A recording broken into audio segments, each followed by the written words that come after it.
हमें समग्र रूप में एक संविधान को देखना होगा और हमें एक आदर्श संविधान की परिकल्पना को भी समझना पड़ेगा कि एक आदर्श संविधान कैसा होना चाहिए।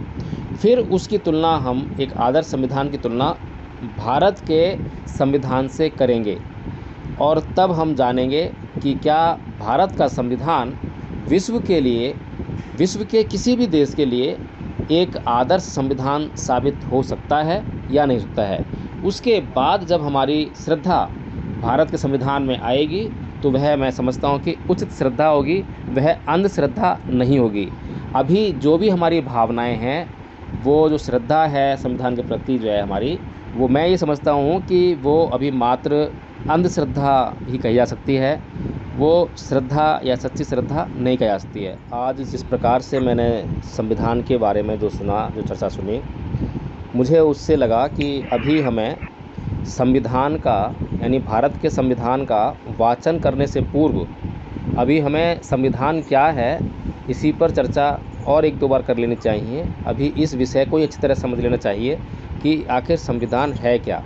आज जो संविधान क्या है इस विषय पर जो चर्चा हुई है और जो अभी सभी साथियों ने यहाँ पर जो है चर्चा की है, तो उसमें मुझे लगा है कि ऐसा अनुभव हुआ है कि उस चर्चा में अपनी भावनाएं प्रकट की हैं, क्योंकि संविधान हमारी भावनाओं में जुड़ा हुआ है और संविधान का हर कोई जो है केवल एक पुस्तक के रूप में सम्मान नहीं करता है, बल्कि पुस्तक से कहीं अधिक वह अपने जीवन में उसको सम्मान देता है, महत्व देता है। इसलिए राग की स्थिति से जुड़े हुए लोग हैं हम लोग अभी, तो संविधान को यथार्थ रूप में समझ नहीं पा रहे हैं। जो प्रश्न था केवल इतना था कि संविधान क्या है, तो उसके बारे में भारत का संविधान ही नहीं बल्कि भारत का संविधान लिखे जाने से पूर्व कई देशों ने अपने संविधान लिखे और कई देशों का संविधान जो है अलिखित भी रहा, लिखित नहीं था। और सबसे पहले 384 ईसा पूर्व अरस्तु ने 151 संविधानों का अध्ययन किया था, तुलनात्मक अध्ययन किया था।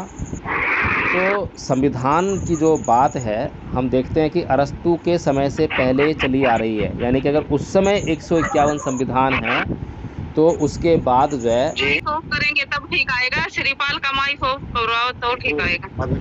तो आज जो है केवल इतना संदर्भ था, भारत के संविधान को अभी हमने छुआ नहीं है, भारत के संविधान की तरफ अभी हमने देखा भी नहीं है। अभी केवल हम संविधान को जान रहे हैं कि संविधान क्या है और संविधान हमारे लिए क्यों आवश्यक है, केवल इतना। तो अभी मैं कुछ प्रश्न और आप लोगों को दे देता हूँ, यदि कोई साथी नोट करने की स्थिति में हो तो नोट कर लें और उन्हें जो है व्हाट्सएप ग्रुप में प्रेषित कर दें। और उन प्रश्नों या विषयों के संदर्भ में हम लोग चर्चा करेंगे और पहले हम अच्छी तरह से ये समझने का प्रयास करेंगे कि संविधान क्या है। जब तक हम यह नहीं समझ लेते कि संविधान क्या है, तब तक हम भारत के संविधान को भी अच्छी तरह से समझ पाने में सक्षम नहीं होंगे। तो सबसे पहला तो प्रश्न यही है कि संविधान क्या है, इसको नोट कर लें आप जो है, संविधान क्या है, इसी पर चर्चा होनी है अभी। और फिर है एक आदर्श संविधान कैसा होता है या कैसा होना चाहिए।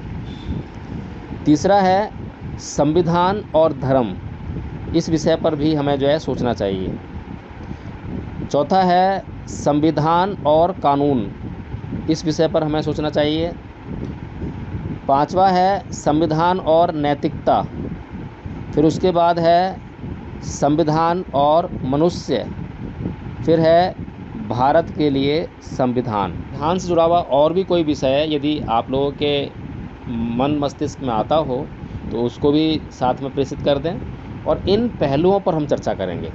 एक समग्र रूप से जो है हम संविधान के बारे में जानने का प्रयास करेंगे कि आखिर संविधान को हम क्या समझें। क्या केवल बाबा साहेब से जोड़कर ही हम हमेशा संविधान को देखते रहेंगे? क्या केवल हम अपनी जातीय व्यवस्था जो हमारे ऊपर लाद दी गई, उसके कारण अत्याचार हुआ, अन्याय हुआ, शोषण हुआ, उससे जोड़कर देखते रहेंगे? क्या जो भारत के अंदर जो परिस्थितियां हैं उन्हीं से जोड़कर देखते रहेंगे? मैं बार बार ये प्रश्न उठाता रहा हूँ, कहता रहा हूँ कि संविधान बांटना, संविधान को खरीदना, संविधान को घर में लाना, इससे आपको कोई भी लाभ नहीं होने वाला है। संविधान को आप लाएं या ना लाएं, लेकिन संविधान को आप समझें। संविधान को कहीं से भी जो है, गूगल पे भी है, सब जगह है, आप उसका कोई आर्टिकल पढ़ें या कुछ अपने लिए मौलिक अधिकारों का उसमें जो अध्याय है उसको पढ़ें।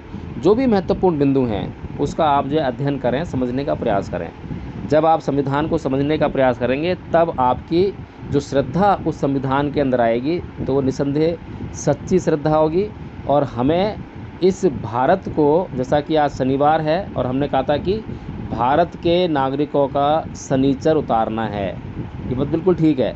और भारत के लोगों पर जो शनिचर चढ़ा है वो है अंधश्रद्धा का। हालांकि हम लोग जो है किसी भी डे में, किसी भी दिन में कोई भेद नहीं रखते हैं, लेकिन जो लोग ऐसा कथा कहानियाँ बताते हैं या इन शब्दों का प्रयोग करते हैं तो उनके लिए जो है ये शब्दावली का इस्तेमाल हुआ है। हमें जो है लोगों की अंधश्रद्धा को, अंधविश्वास को दूर करना है। और भारत के संविधान में जब हम भारत के संविधान को और एक आदर्श संविधान के बीच में जो अंतर है या जो एक रूपता है उसको अच्छी तरह से समझ पाएंगे, तब हम भारत के दूसरे लोग जो भारत के संविधान से आज किन्हीं कारणों से उसको ना पढ़ते हुए भी, उसको ना जानते हुए भी घृणा कर बैठे हैं, द्वेष करते हैं, उसे समाप्त करना चाहते हैं, तो हम उनको समझा पाएंगे। तो जाति विहीन समाज की बात बाबा साहब ने की थी। जाति हमारी कोई पहचान नहीं है जी। तो मैं आप से अनुरोध करूंगा कि नाम के साथ जाति का संबोधन न करें तो अच्छा हमें लगेगा जी। तो ये तो बहुत बड़ी बात आपने कह दी है। निश्चित है अब नहीं किया जाएगा।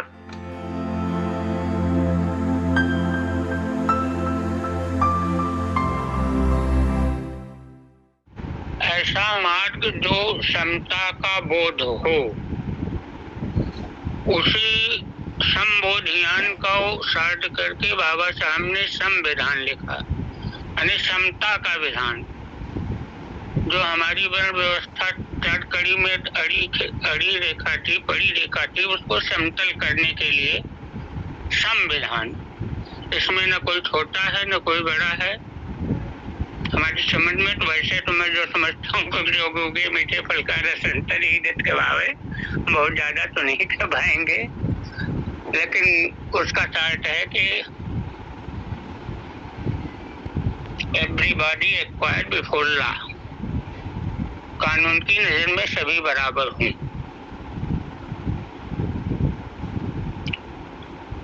यानी ऐसा मार्ग जिससे समता का बोध हो,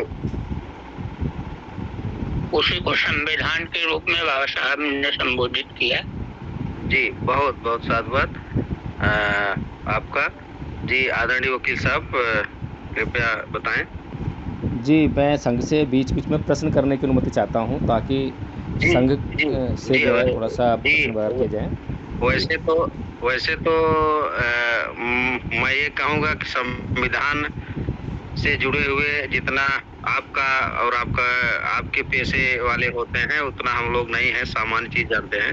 तो निश्चित रूप से जब तक आज का संविधान के दिन आप ही संचालन करें तो और ज्यादा नहीं, उसकी कोई आवश्यकता नहीं है आदरणीय प्राचार्य जी। बस मैं बीच बीच में जो है जब मेरे मन में कोई प्रश्न उठे किसी भी वाचनकर्ता से या वक्तव्य जो भी रख रहे हो अपना, उनसे जो है, ताकि हम लोग जो है और अच्छी तरह से चीज़ों को समझ सकें और उनको ग्रहण कर सकें, इसलिए बीच में थोड़ा सा प्रश्न कई बार उठते हैं तो वो करने की अनुमति मैं संघ से चाहता हूँ। जी, स्वागत है आपके लिए। जो है कोई रोक टोक नहीं, आप बेरोक टोक जब भी आपको जरूरत लगती है आप तुरंत जो है बताएं और हम लोगों को मार्गदर्शन करें संविधान पर। साधुवाद, धन्यवाद एवं आभार आपका संचालनकर्ता जी। तो आदरणीय श्री पाल जी, जैसा कि आपने जो बताया है संविधान के बारे में कि समता का विधान और जहाँ पर सभी को एक समान समझा जाए, वास्तव में ऐसी भावना तो संविधान से निकलकर आती है, लेकिन क्या प्रथम बार बाबा साहेब ने संविधान बनाया? जिस प्रकार से आपने संविधान को परिभाषित करने का प्रयास किया है तो उससे ऐसा लगता है कि प्रथम बार जो है बाबा साहेब ने ही संविधान को बनाया हो। तो ये एक हमारी भावना तो सकती है, लेकिन यथार्थ को भी हमें समझना चाहिए। तो मैं जानना चाहता हूँ कि क्या प्रथम बार संविधान को बाबा साहेब ने बनाया या उससे पहले भी संविधान बने थे? इसके पहले तो ये मनुस्मृति का विधान था, संविधान तो नहीं था हमारी समझ में। क्या पूरी दुनिया में कोई संविधान नहीं बना? क्या पूरी दुनिया में कभी कोई संविधान नहीं बना 1950 से पहले? नहीं, संविधान तो अन्य देशों में बने थे। तमाम देशों के संविधान के मूल तत्वों को खोज करके बाबा साहब ने अपने विधान में जोड़ा है। और गवर्नमेंट ऑफ इंडिया एक्ट 1935 का जो है उसके बारे में आपको जानकारी है? बहुत सी चीजें छत्रपति साहू जी ने, जैसे आरक्षण की बात है, शिक्षा की बात है, वेतनदार अध्यापकों की बात है, और ये सस्ते दर के गले के विधान को तो छत्रपति साहू जी ने बनाया था। आरक्षण का विधान वो बनाए थे, उसको संविधान के विशेषज्ञ थे, इसको थोड़ा सा और मजबूती तक पावरफुल बना के लगाए थे। इसमें तमाम चीजें साहू जी ने भी लगाए थे, बनाए। जी जी जी, बहुत बहुत धन्यवाद आपका। तो जो बाबा साहेब ने जो संविधान बनाया उससे पहले गवर्नमेंट ऑफ इंडिया एक्ट अंग्रेज़ों के द्वारा बनाया गया संविधान भी था, इसकी जानकारी है आपको? ऐसा कुछ 1935 में शायद बना था क्या? जी, तो आप ये और बताइए कि संविधान क्या होता है? 1935 में भारतीय स्वतंत्रता अधिनियम बना था, ये हमको याद आ रहा है। वो तो 1947 बना था। इंडियन इंडिपेंडेंस एक्ट जो है 1947 में बना था। वो तो जब भारत को आज़ादी दी गई तब वो बना था। खैर, भारत का संविधान जो है आप उसकी हम चर्चा कर रहे हैं, तो संविधान क्या होता है इसके ऊपर कुछ प्रकाश डालेंगे आप? अभी इतनी गहराई से तो हम नहीं पहुंच पा रहे हैं। कोई बात नहीं, बहुत साधुवाद। आदरणीय प्राचार्य जी, संचालक महोदय जी, आगे बढ़ें। जी, बहुत बहुत साधुवाद। तो इस कड़ी में बहुत अच्छा आपने बताया आदरणीय श्रीपाल यादव जी, आपका इसके लिए साधुवाद। हाँ जी, बोलें, आपकी आवाज आ रही है। आप संविधान को परिभाषित करें अपने शब्दों में, इससे क्या समझते हैं? नमो बुद्धाय, सभी आचार्य प्राचार्य को। जहाँ तक मैं समझ पा रहा हूँ, संविधान क्या है? संविधान उन नियमों का एक संग्रह है जो हर भारतीय के अधिकारों की रक्षा करता है। जहाँ तक मैं समझ पा रहा हूँ, 2 लाइन में ये बता, अधिकारों की रक्षा करता है, उन नियमों का संग्रह है। यानी सर्वोच्च विधान जो सभी मनुष्यों के अधिकार दिलाता है, सभी के लिए अधिकार उसमें है, अपने अधिकार बनाने गए थे, उसी को संविधान कहते हैं। बस इतना ही मैं कहना चाहूँगी। सर्वोच्च होता है। जी जी जी, बहुत बहुत साधुवाद। तो ठीक है, तो आप तो संवैधानिक परिवार से हैं, तो कृपया संविधान को अपनी जानकारी के अनुसार परिभाषित करें या बताएं संविधान से आप क्या समझते हैं। वैसे मैं जहाँ तक समझती हूँ तो ये हमारे मानवता के अधिकारों के लिए जो बाबा साहब ने इतनी संघर्ष करके संविधान लिखा था, तो वो मानवता और हमारे न्याय के अधिकारों के लिए संविधान है। ये हमारी दाता है, हमारे लिए स्वतंत्र मानवता, समता और स्वतंत्रता का जो भी अधिकार और स्त्रियों के लिए दिया, वो बाबा साहब की वजह से ही मिला है। ये समझती हूँ। जी, बहुत बहुत धन्यवाद।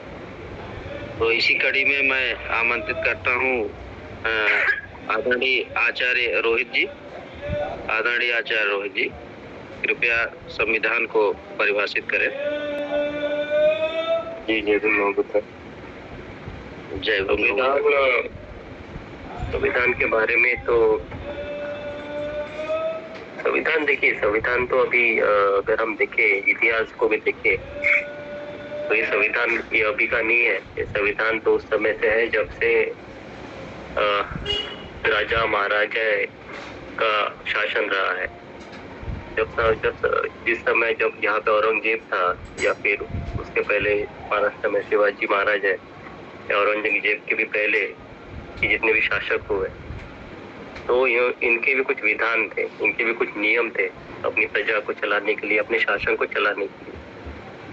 तो ये जो नियम होते हैं, जो एक कानून होता है जो बनाया जाता है प्रजा के लिए कि वो कैसा उसके, जैसे कि आप देखते हैं सिकंदर महान बहुत बड़ा नाम है जिसने इतनी पूरी दुनिया पे विजय हासिल किया, और जब भारत आते फिर वो वापस गया। तो भले ही लड़ाकू होगा लेकिन उसके भी कुछ रूल्स होंगे उसके उसके उसके इसमें, उसके टीम में या फिर उसके प्रजा में, जो कि राजा का नेतृत्व, जो जो राजा बोले तो वही होता होगा, है ना, कुछ नियम होंगे। तो ये यहाँ से शुरू हुआ है कि जिसको भी हम संचालित करते हैं या फिर जिस पे हम राज्य करते हैं, तो राज्य को चलाने के लिए कुछ नियम होते हैं, कुछ कानून होते हैं, उस कानून रखे जाते हैं। जैसे कि अभी कोलंबस के बारे में हम सुनते हैं कि कोलंबस ने जब ये अमेरिका की खोज की, तब उसने बोला जाता है कि जब वहाँ पे जब पूरा इस राजा के साथ के बेटी के साथ जब उसने शादी किया, तो उस राजा का जब राजा बना तो उस राज्य पे उसने बहुत अत्याचार किए, इतने अत्याचार किए कि कोलंबस के प्रजा उससे बहुत ये थी। तो वो भी एक कानून था उसका।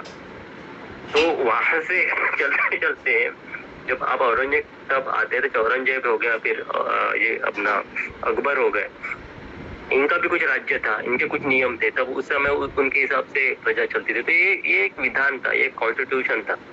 उसके बाद फिर आप मनुस्मृति के पास आते हैं, तो मनुस्मृति यहाँ पे लागू की तो मनुस्मृति के अलग नियम थे। तो उस समय उस मनुस्मृति के हिसाब से फिर यहाँ पे जनता ने राज किया, वैसा कर देते थे। अंग्रेज आए तो अंग्रेजों ने अपना एक अलग कॉन्स्टिट्यूशन बनाया, तो भारत पे राज किया, पूरी दुनिया पे राज किया। तो उनके हिसाब से वो अपना प्रजा पे राज करती थी, है ना। तो उसके बाद फिर भारत स्वतंत्र हुआ, अन्य देश भी स्वतंत्र हुए, तो उन्होंने अपने अपने हिसाब से, पाकिस्तान स्वतंत्र हुआ तो पाकिस्तान ने अपना कॉन्स्टिट्यूशन बनाया, भारत ने कॉन्स्टिट्यूशन बनाया। लेकिन भारत का कॉन्स्टिट्यूशन अपने मायने में एक बहुत बड़ी बात है कि एक तो भारत दुनिया का सबसे बड़ा कॉन्स्टिट्यूशन है, और साथ साथ पूरे देशों का कॉन्स्टिट्यूशन को रिसर्च करके बाद, स्टडीज करके बाद, उसमें सबसे महत्वपूर्ण मुद्दों को उठा के इस कॉन्स्टिट्यूशन में रखा गया है, जो कि बाबा साहब ने करके दिखाया। और उससे भी बड़ी बात मुझे ऐसा लगता है कि बाबा साहब ने इस कॉन्स्टिट्यूशन में सिर्फ दुनिया के कॉन्स्टिट्यूशन को स्टडीज नहीं किया, बल्कि तथागत के विचारों को, तथागत के धम्मों को ध्यान में रखते हुए इस कॉन्स्टिट्यूशन की का प्रियम्बल जो है वो उन्होंने रखा। और इसलिए हम जो देखते हैं कि बाबा साहब ने जो अशोक चक्र में भी अपना तिरंगे में जो अशोक चक्र को मेंशन किया, मेरे ख्याल से अशोक चक्र अगर नहीं होता तो गांधी जी का चरखा होता अशोक चक्र की जगह, लेकिन उसका कोई मतलब मीनिंग भी नहीं है अशोक चक्र का। लेकिन जब अशोक चक्र को रखा तो अशोक चक्र की जो 24 तीलियां है वो तथागत के धम्म उद्देश्य करती है। थोड़ा सा मैं सबको ले लूं इस तरीके से, अगर लंबे मैंने कहा कि संविधान को जो है परिभाषित करिए, तो थोड़ा लंबा कर देंगे तो सबको मौका न मिल पाएगा। थोड़ा सा कंक्लूड करिए, तब समय रहते फिर खत्म ही कर रहा हूँ। मेरा उद्देश्य है कि अपने विचार पूरे रखो, तो थोड़ा सा लंबा जाता है। तो जब अशोक चक्र की बात करते हैं तो वही हम तथागत के सारे धम्म की बात हमें दिखता है। तो बाबा साहब का कॉन्स्टिट्यूशन, बाबा साहब ने जो कॉन्स्टिट्यूशन रखा वो समाज में समता, स्वतंत्रता और बंधुत्व, ये जो चीजें रखी, ये अपने आप में बहुत बड़ी बात है। और ये तथागत के धम्म से इंस्पायर होके बाबा साहब ने जो कॉन्स्टिट्यूशन बनाया, ये सिर्फ भारत के लिए नहीं है, पूरी दुनिया के लिए बहुत प्रेरणा का स्रोत है, इसलिए हम इसको बहुत ज्यादा मानते हैं। धन्यवाद जी, बहुत बहुत साधुवाद। मैं आगे आमंत्रित करता हूँ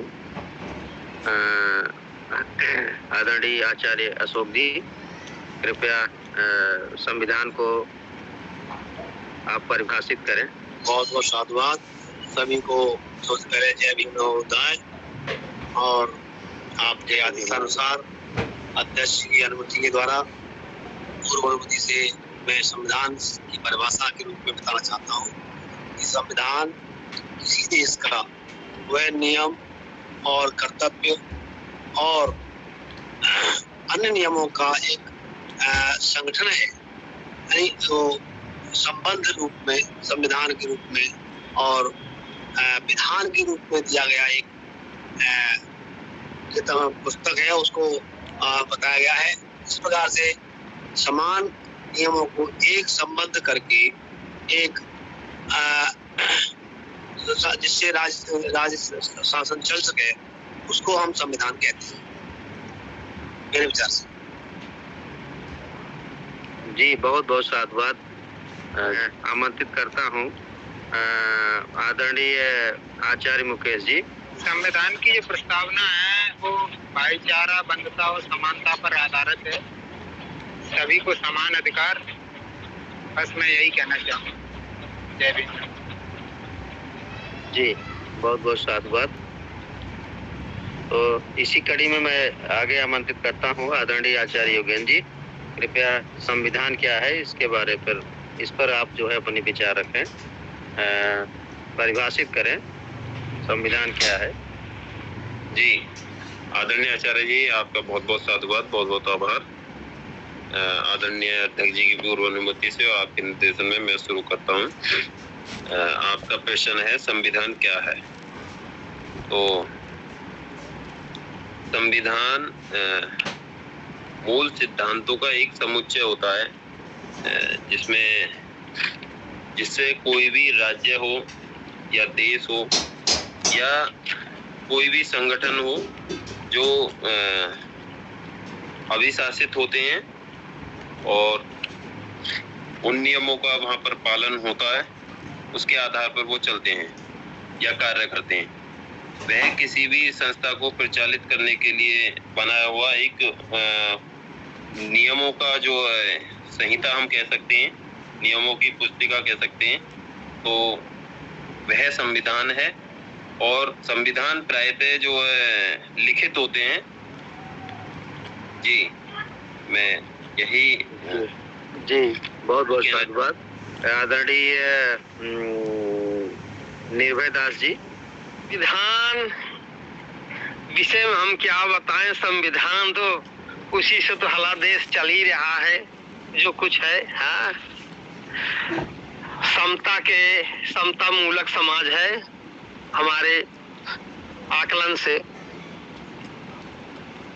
हेलो जी हाँ जी हाँ सुन रहे हैं, बताइए। हाँ, समता मूलक, सबके समान, मानो एक समान, सबके समता देने वाला संविधान है।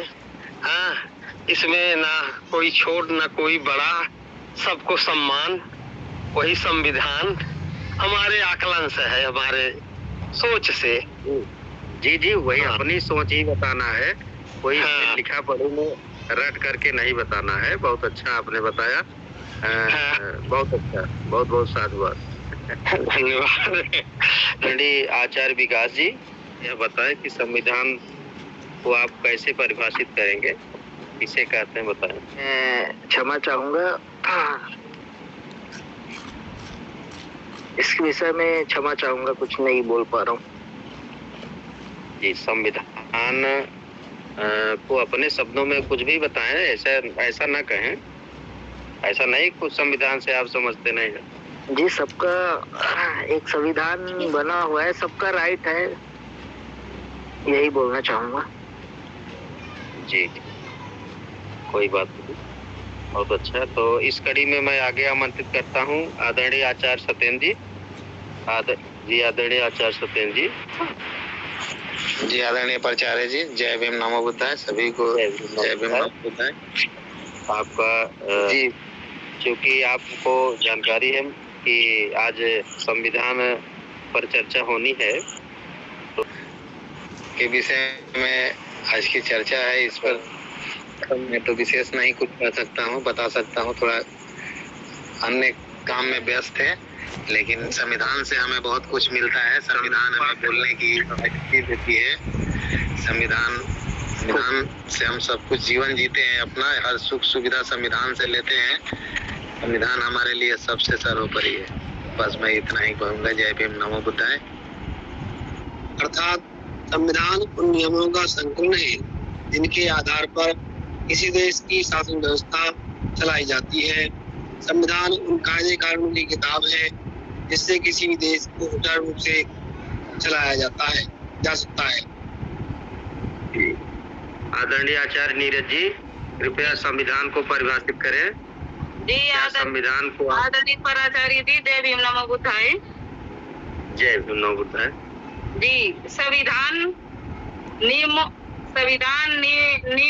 उपनियमों का एक ऐसा लिखित दस्तावेज होता है जिसके अनुसार सरकार का संचालन किया जाता है। यह देश की राजनीतिक व्यवस्था का बुनियादी ढांचा निर्धारित करता है। संविधान यह सूचित करता है कि कानून कौन बनाएगा। यह समाज में शक्ति के मूल वितरण को स्पष्ट करता है। यह समाज निर्णय लेने की शक्ति जिसके पास होगी तथा सरकार का निर्णय कैसा होगा निर्धारित करता है। यही संविधान है जी। मुझे इतना ही आता है। जय भीम नमो बुद्धाय। क्या दीपक जी बताएं। जी आचार्य जी, मैं ये जानना चाह रहा था कि ये अपन कैसे पढ़ के, या अभी जैसे मतलब वो जो अपन पढ़ते हो उसका कोर्स करते तो कई बार पढ़ के बोलते हैं, तो क्या ऐसे भी बोल सकते हैं क्या इसको? आज ऐसे या फिर आपने जी अपनी बात पूरी कर लें तब मैं बताऊं। मैं ये कह रहा था, मतलब ये कहीं पे लिखा हुआ है उसको पढ़ के भी बोल सकते हैं, अपने स्वयं के विचार रखने हैं इस पे, संविधान पे।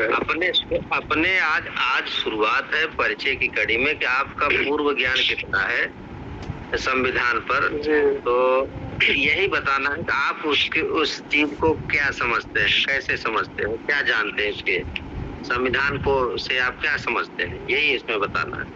आप क्या समझते हैं अपने शब्दों में बताना है।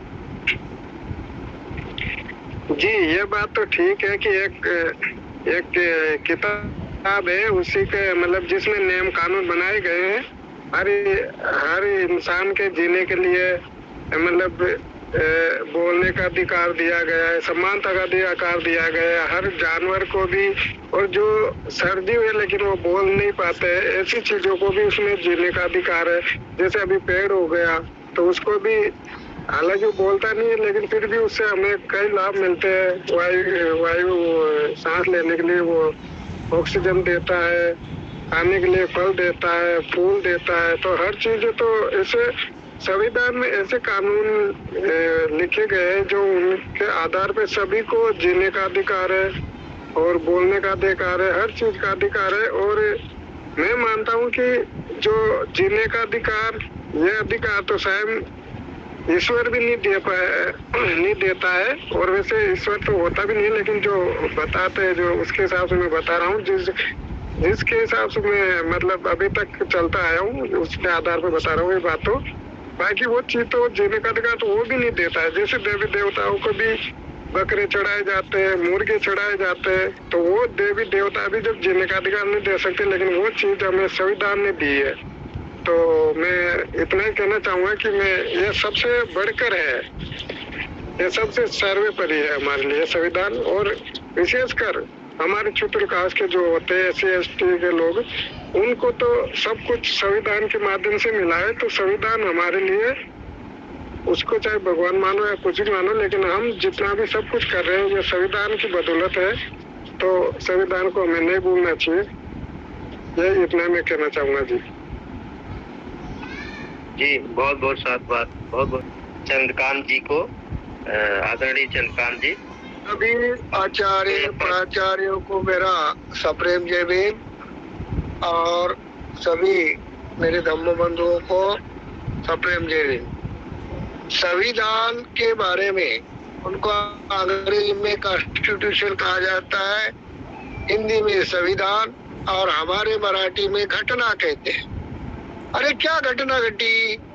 घटना ये जो संविधान है, समाज में जो इंसान है, इंसान ने कैसा चलना, इंसान के लिए संविधान है। इंसान ने कौन से, इंसान ने बनाए हुए कानून है, उसके नियम है, और ये नियम इंसान के लिए है। और एक सब जो यानी कैसे जो बनाए गए वो जो स्तर है, उसको कोई कहेगा न्यायालय, कोई कहेगा प्रशासन, कोई कहेगा जो कहने चलना चाहिए, कैसा रहना चाहिए, समाज में कैसा बर्ताव करना चाहिए। और सब मनुष्य वही स्त्री भेदभाव, कोई भेदभाव नहीं है। तो संविधान तो हर एक देश में है, परंतु जो अपना संविधान है वो सबके लिए समानता का है और सबसे अच्छा संविधान है। ये संविधान चलन के लिए है। इतना ही, बस मैं इतना ही कहूंगा कि ये सब नियम अपने लिए बनाए गए, खुद ही बनाए हुए है। तो देखो ये संविधान के बारे में इतना ही कहूंगा, बस मेरे ही। आदरणीय संघ नायिका आचार्य सुमन जी, आप बताएं। संविधान भारत का संविधान सर्वोच्च विधान है, जो संविधान 26 नवंबर 1949 को पारित हुआ और 26 जनवरी 1950 को प्रभावी हुआ और इस दिन 26 नवंबर को भारत को संविधान दिवस के रूप में मनाया जाता है। आचार्य अशोक जी, आपका हैंड रेज है, कृपया बताएं। जी, शॉर्ट रूप में मैं कहूँ कि संविधान की परिभाषा के रूप में कि संविधान नियमों और कानूनों का एक संकलन है। आदरणीय आचार्य अशोक जी, क्या आप पढ़कर बता रहे हैं? नहीं, पढ़ नहीं बता रहा, अपनी आप इतना बोल रहा हूँ। पहले बता चुका हूँ एक बार, फिर भी दोबारा से बताया मैंने। जी। बहुत बहुत साधुवाद। ये आचार्य परवेश जी। जय राम माधव जी, बहुत बहुत साधुवाद आपको। जय भीम बताए जी। मैं इस विषय में कुछ कह नहीं दूंगा। बहुत बहुत साधुवाद प्राचार्यों को। जय भीम, नमो बुद्धाय। जी मान्यवर, संविधान वैसे में तो मैं भी मानता हूँ और सभी को मानना भी चाहिए। और मैंने संविधान पढ़ा था नहीं है, मेरे पास पढ़ा है, लेकिन अभी मुझे टाइम मिली मैं पढ़ूंगा। और जयपुर हाई कोर्ट में मन्नू महाराज की मूर्ति लगी हुई है, तो अब की बार 400 पार हो गया तो संविधान खतरे में है, लेकिन हमारे लोग समझ नहीं पा रहे हैं। आदरणीय आचार्य किशोर जी, संविधान क्या है उसके बारे में बताने का प्रयास करें। आप जो बता रहे हैं वो भारत की परिस्थितियाँ बता रहे हैं। आप संविधान क्या है, अगर उसके बारे में कुछ जानते हैं तो वो बताएं।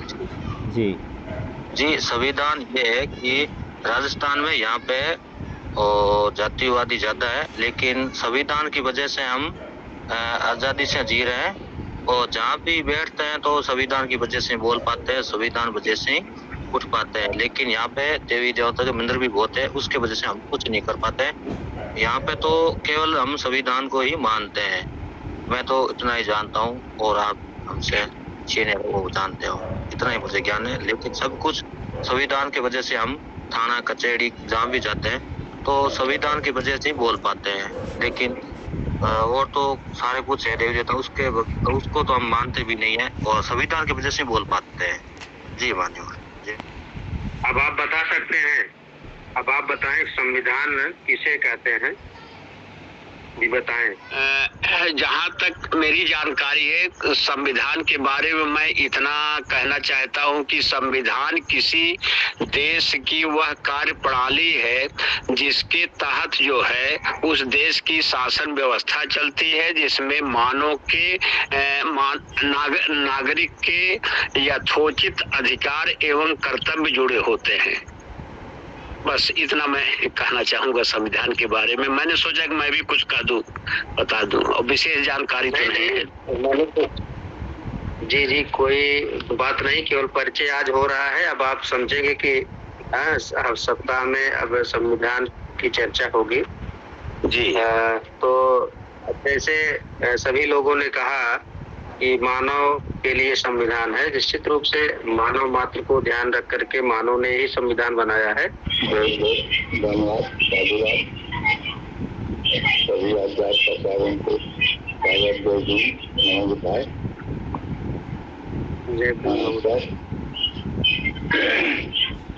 बस तो अच्छा बुरा होते रहते हैं, ये प्राकृतिक नियम है। हम संविधान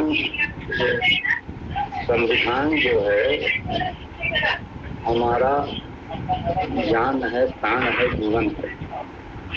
संविधान के बदौलत ही हम कोई कार्य करते हैं, कर सकते हैं। संविधान में हमें सभी तरह के अधिकारों का बहुत भली भांति से विवरण सहित व्याख्या के सहित दिया गया है। हम अच्छे जो कपड़े पहन रहे हैं, अच्छा बोल रहे हैं, अपनी बात रख सकते हैं, अपना संघ बना सकते हैं, संस्था बना सकते हैं, इसका जो आज़ादी है हमें संविधान के माध्यम से ही मिलता है। आज हम पैदल से cycle, motorcycle, car, motor car से हवाई जहाज तक का सफर कर लेते हैं। ये संविधानिक आज़ादी है हमें, इसको चलते हम सब कर पाते हैं। और संविधान में जो उद्देशिका है उसमें सारी चीजें निहित है और भारत के लोगों के लिए, भारत के लोगों के उत्थान के लिए, भारत के लोगों को स्वतंत्रता मिली है, संविधान की बदौलत मिली है। और संविधान सभी का अधिकार है उसको पढ़ने का, उसको रखने का और संविधानिक बात करने का, संविधानिक संघ बनाने का, संघ बना करके संवैधानिक तरीके से संघ को चलाने की जो प्रक्रिया होती है वो सब करने का अधिकार हमें संविधान ही देता है। और इसीलिए संघ ये सोचा कि कम से कम हफ्ते में एक दिन संविधान के संबंधित चर्चाएं होनी चाहिए। और जो आज संविधान के संबंध में जो चर्चा की जाती है तो मैं संघ का बहुत बहुत आभार प्रकट करता हूँ, साधुवाद करना चाहता हूँ, धन्यवाद करना चाहता हूँ कि हम लोग संविधान को पढ़ें और संविधान को पढ़ के जानें और संविधान को जान करके अपने जीवन में उतारने की कोशिश करें। संविधान ही ऐसा ग्रंथ है जो हमें सांस लेने तक का अधिकार के विषय में जानकारी देता है। संविधान के बदौलत ही हम इंसान कहे जाते हैं, आदमी कहे जाते हैं, आदमी की संज्ञा दी गई है हमें, तो सिर्फ संविधान के चलते ही दी गई है। मैं ज़्यादा नहीं बोल पाऊंगा, इसलिए क्षमा चाहूँगा। इसी के साथ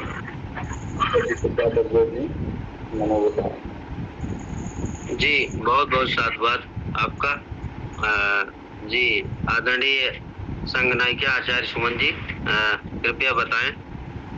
जी आदरणीय जी बहुत बहुत मुझे दोबारा वो कहने के लिए एक लाइन में अपनी बात कहना चाहूंगी संविधान के विषय में। संविधान सभी हमें सभी सामाजिक और आर्थिक समानता में संविधान की वजह से मिलती है और इसमें जाति, रंग, नस्ल, लिंग, धर्म, भाषा के आधार पर कोई भेदभाव बिना सभी को बराबरी का दर्जा में संविधान की वजह से मिलता है। और कुछ लोगों को के हाथों में धन जमा न हो उसे भी संविधान की वजह से ही सरकार रोकती है और सभी नागरिकों को एक अच्छा जीवन स्तर हमें संविधान की वजह से प्राप्त होता है। जी आदरणीय जी बहुत बहुत साधुवाद। मैं इतना ही। जी बहुत बहुत साधुवाद।